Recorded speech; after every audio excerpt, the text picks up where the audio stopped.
Ayan po, andito ako sa Bungabon. Malapit doon sa pinagbibilan namin ng lapit sa palengke. Napagawa ko po itong motor. Nasira yung motor.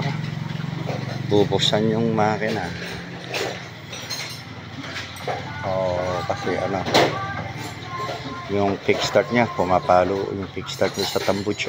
Kahit na maandar na, pag mag-primera ka, bababa na yung kickstart kahit hindi naman maluwag yung tornilyo.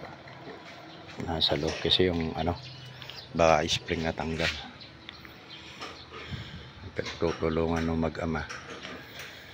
Baka mabot daw ng 2,000 o mahigit ang gastos.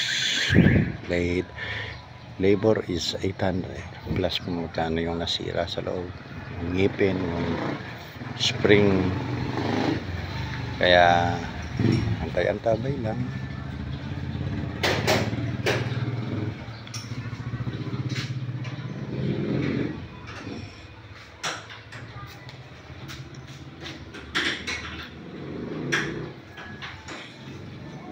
Ihihiwalay muna yung sidecar sa single motor.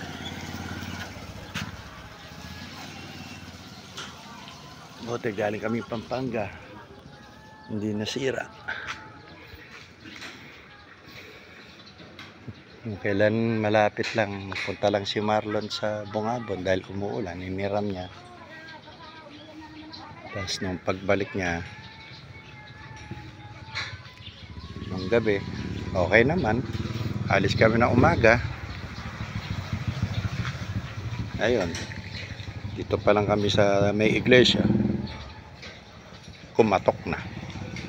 At yun po ang pangyayari. Abangan.